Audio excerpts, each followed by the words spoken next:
The corporates were not happy because the tax exemption seems to be removed and reduced, and the corporate tax is not reduced. HNIs are not happy because the dividend tax has come in and there is a surcharge on the tax.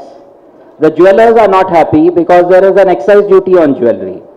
The upper middle class are not happy because all expenditure now becomes more expensive, especially in the form of expensive cars or hotels or travel. Lower middle class are not happy because there is nothing in it for them.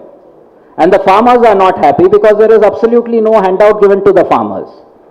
So what is this budget all about? And surprise, surprise, the next day, the stock market gives a salute with a 700 points gap up. The dollar falls by almost 1 rupee over the previous day's high.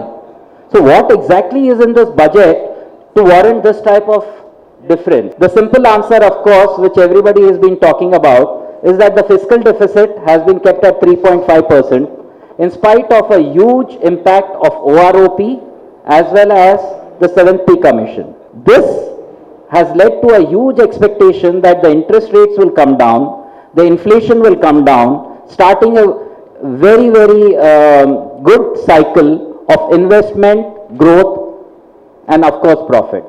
There has been one thing which I as an individual and as part of various chambers have always been requesting from the government. You give a lot of incentives to manufacturing.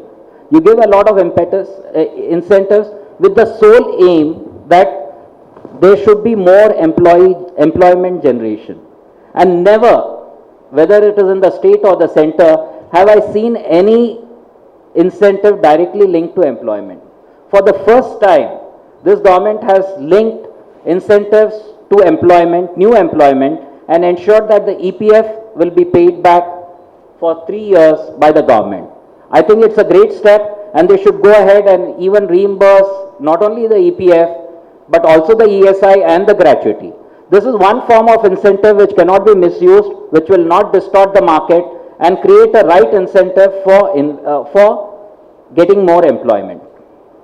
The second thing which I have seen, which most of the people have missed out, is the digitization of land records.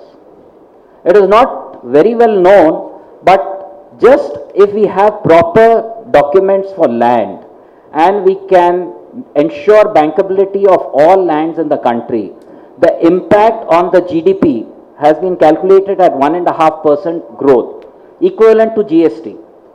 There are countries like Sweden, just because of proper bankability of the land documents, 60% of the GDP is the loan against the bank against the land.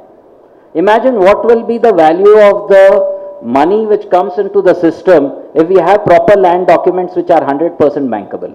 And I think this is a very important beginning of the situation. If we have proper land documents with GIS and ensuring that land documents mean proper undisputed ownership, it can give a great impetus. One of the major problems in our country has been the urban-rural divide. Much more important than the Hindu-Muslim divide or the Dalit-non-Dalit divide, I think the more important divide in our country is the urban-rural divide. And the Jat agitation or the Patel agitation are just a symptom of this divide. We have an unsustainable situation where 15% of the economy is being shared by 60% of the people in rural areas. So unless we correct this situation, we cannot be a sustainable economy. And what seems to have gone in this budget are 2 or 3 very important events which will move towards this.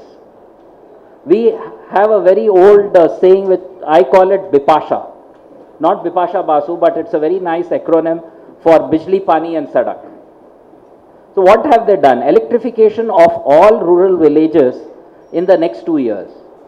Just imagine what will be the growth of the economy and the rural areas if every household has power. Road to every house and a lot of water for irrigation. These 3 things put together will ensure that we have a highly productive and hopefully skilled manpower, because without a proper road and electricity in a house, you can't have a skilled manpower from the rural areas.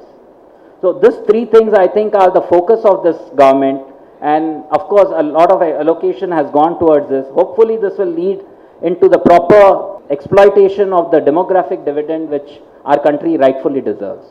Once again, I know there are a lot of people waiting, welcoming all of you, and thank you very much.